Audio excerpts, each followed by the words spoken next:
because the crisis which is in Africa today is because of philosophical, ideological, strategic, economic mistakes, which we have been talking about since the 1960s. This is not an accident.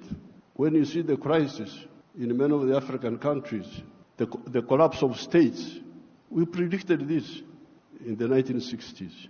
Philosophical, ideological, strategic mistakes. I don't have time to amplify each one. But I was very happy to hear the president of the World Bank talking about prosperity instead of profiteering. These were his own words. That's what I picked. This has been the problem. Aid has been for profiteering. This has been the problem. Now, the World Bank people and other groups have been talking of sustainable development. Even in your documents, I have seen those words there. Sustainable development. I am now going to be 80 years old. I have never seen sustainable pregnancy.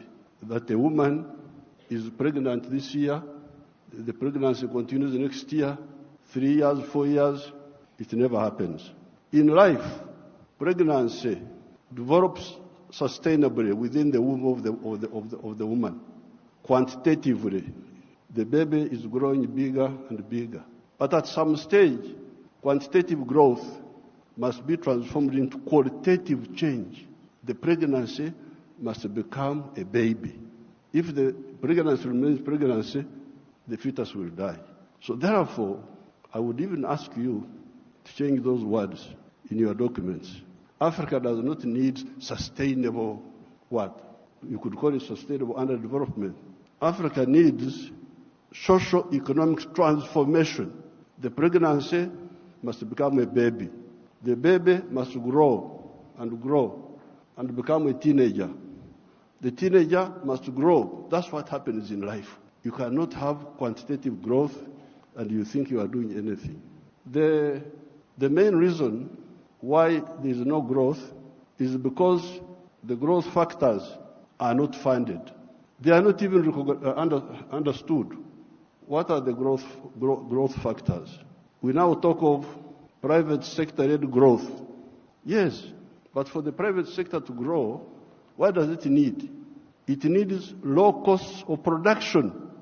Ministers of Finance, low costs of production. And what are the low costs of production?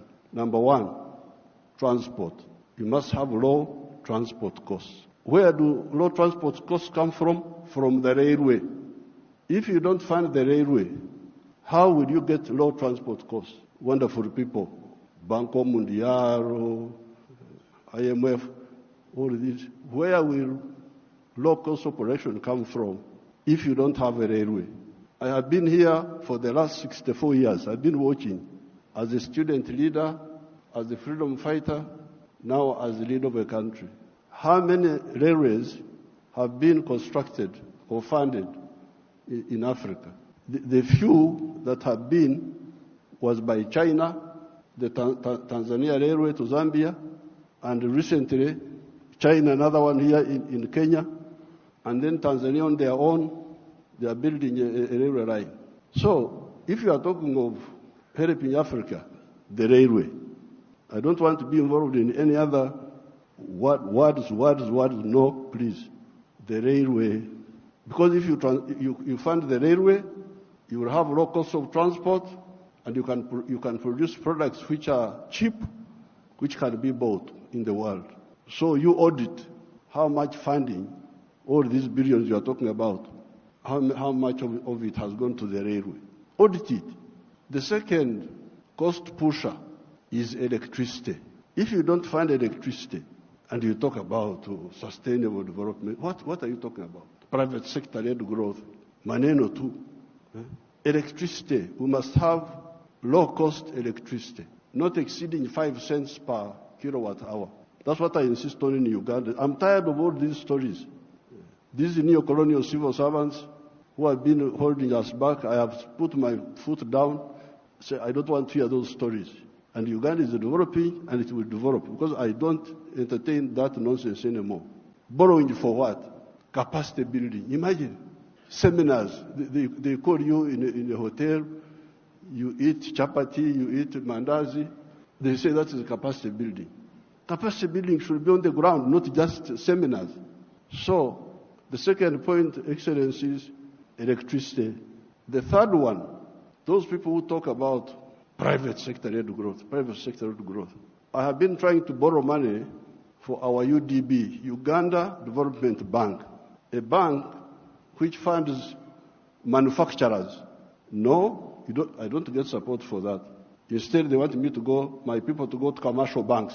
But commercial banks cannot give, those commercial banks are to encourage imports, because the only person who can borrow money and pay it back from a commercial bank is a trader who goes to China, goes to Dubai, brings products, sells them quickly, and pays back. So, if you are serious, I need to hear about the low-cost funding for manufacturing. Not for stories, not for what, no, manufacturing. How about funding for irrigation? Because if you want to stabilize agriculture, a country like Uganda is very rich, we have got everything. But still sometimes we get some erraticness in the rain. So in order to stabilize, I've been trying to look for a loan for irrigation. I can't easily get it. Very difficult to get. A loan for seminars, very quick. The civil servants, what? But a loan for irrigation, you don't see.